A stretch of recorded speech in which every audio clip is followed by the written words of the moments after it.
Hey YouTube, it's your boy the Visionary. Welcome to another episode of Fireside Chat Preludes. Alright, give me a few minutes so I can get into character. Got like a couple things I want to talk about. One of these things, I don't know, it's real complex. Something I've noticed, I don't know, surfing YouTube and whatnot. Something I want to talk about. It's some real deep shit. I don't know if I'll be able to explain it correctly. Whatever. In the character. Yo, what's up, everybody? Welcome to another episode of Preludes.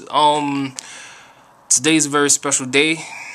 For me, at least. It's my birthday. Yes, March 17th, 1983. St. Patty's Day. I just got back in, had a drink. I really don't drink, but I did just for today. Only on my birthday I'll have something to drink. And taking a look back at my life, I've been through a lot of stuff, crazy shit that most people, wouldn't believe that I've gone through just by looking at me or talking to me and whatnot. I've made it far enough, I guess you can say. I'm still moving forward, Graduated college recently. Planning on going back to get my BA in business management or marketing, one of the two. Got a plan for the future. Got my business plans written and ready to go. Just gonna do them over. I got something going for me, hopefully. A lot of shit. When you look back at your life and you tend to you dwell on certain things that happen to you, and some of it, a person can get over certain stuff when it's something that's through fate, I guess. Not fate, but random chaos. You understand stuff like that, acts of nature. Random car crash or bad weather, something like that. You win the lottery or IRS or something stupid. You know when your life gets messed up like that. You can, it'll take you time, but you can get over it and you understand because it's something beyond the control of people. But there's sometimes when your fate in your life and your destiny is thrown to the wayside because you're dealing with people and people are flawed and messed up. And it's like one of those cycles. Shit happens to you, and the person who did it to you, something happened to them, and someone did something to them, and the person that did that to them, that did that to you. It just keeps going on and on. And I keep going back to this line from Hamlet, and the line, it was the basic to be or not to be. Most people know that line, but they don't really know the other part of it. And the other part is, tis whether it's nobler to suffer the slings and arrows of outrageous fortune, or to bear arms against the sea of troubles, and by opposing them end them.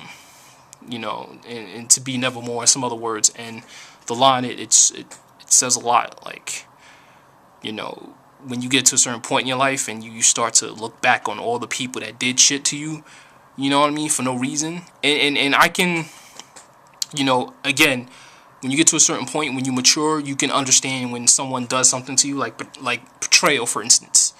You have a best friend or girlfriend and she betrays you, and logically I can look at it and go, you're trading up. You know what I'm saying? You're trading.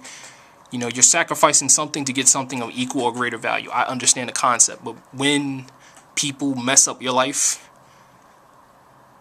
for no reason, there's no benefit to it. They're just like, I'm going to fuck you over and that's it. That can take a toll on you. I've been going through shit like years ago, and I just recently got past stuff.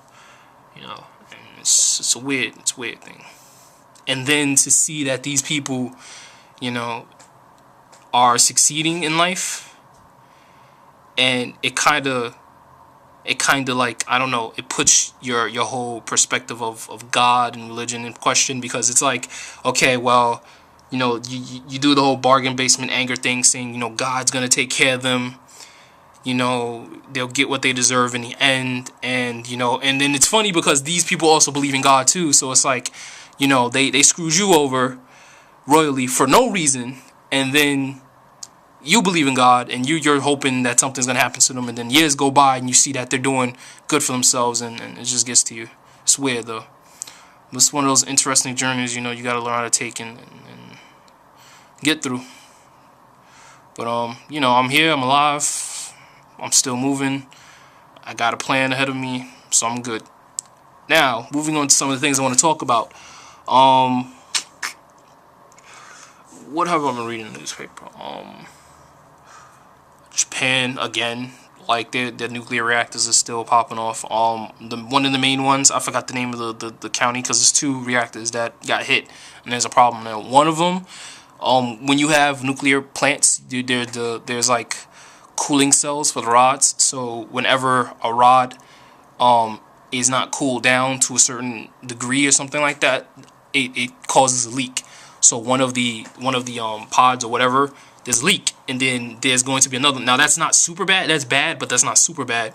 And then there's a second one that's going critical because they're not able to get people in there to help cool down the rods, because they use water and some other shit to cool it down.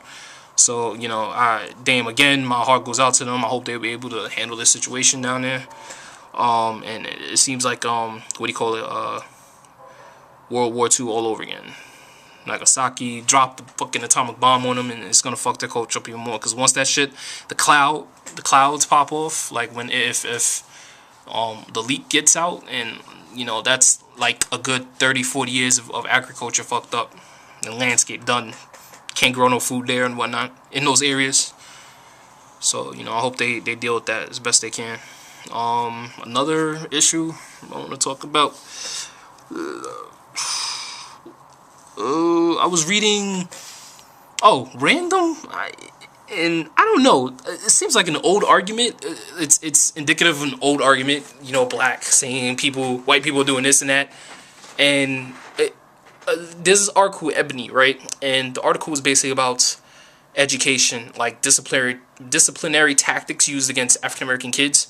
And they're saying they did this big study, civil rights leaders in some fucking college from somewhere, like did a study, and they said that African American kids are disciplined harsher, like more so than all other types of kids. Like I'm talking about, if you subordination, you talk back, you come late to school or some shit like that, they suspend you or do worse or expel you. And I'm reading the article, I'm like, this is bullshit. This ain't true. I think more or less they're like tilting it just because, they're taking probably the numbers from motherfuckers getting suspended or expelled for real shit, and they're trying to paint it like, oh, these situations where they got expelled or suspended from, weren't right. I mean, motherfuckers, I think I can't say that because kids. There was some incidents like a year or so ago about the kid who hugged his teacher. I think he was like 5 or 6 years old. And he like hugged the teacher, and then the teacher like flipped out and told the principal about it, and they had to suspend the kid. And the kid's like 5, 6, like he just hugged the teacher. He's like, I love you, and you suspend the kid. So I don't know. Maybe it's some American United States epidemic going on where people just acting retarded and shit, especially in the school system. I don't know. They always got some fucking problems going on in that stuff, but I don't know. It seems like a red herring. A straw man, as they would say. They keep propping up some type of enemy, some bad guy that isn't there, Black people are notorious for that, you know what I mean? It's the scars supposedly are still there from slavery and civil rights movement and all that stuff. So whatever type of advantages we try to get it through that by coming up with some study or this and that. I don't know. It might be true. I'm gonna do a bit more studying. I'm gonna do my own little research into it myself when I get the chance to. What else?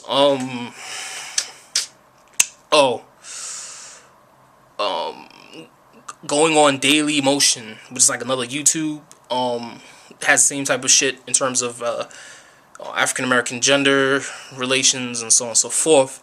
And there's this concept I was thinking about, like, it's not a new concept. It's based off of the Mimi Principle by Richard Dawkins, and it basically states it was talking about like ideas, concepts, and theories that become viral. Like they become, in a sense, turn into an organic concept and become viral, and then they jump through different mediums, and they become imprinted on people's head, minds and stuff. And one of the things that that stood out to me about that concept is how African Americans, the genders black women, black men, and black women, how they relate to each other, and all the problems and the beef that they have.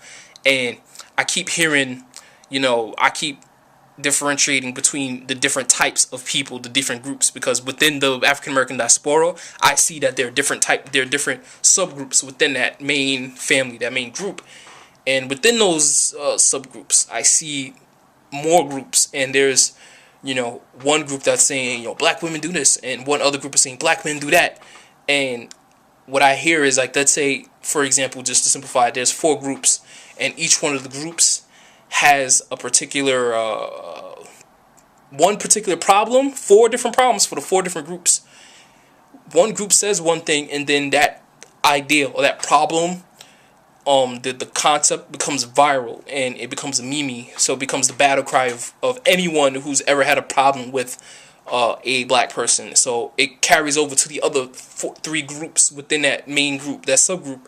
So in the end, all of the 4 traits or 4 characteristics that they're complaining about germinate into one main character type within the culture, and all the groups within that subgroup get painted and labeled that way. And it's funny because most of these people, people that come from the hood or this and that, they're not going through all the fucking problems that they claim they're talking about. They keep attributing attributes to people that they have never met, or situations that they've never experienced before, and I think it's bullshit.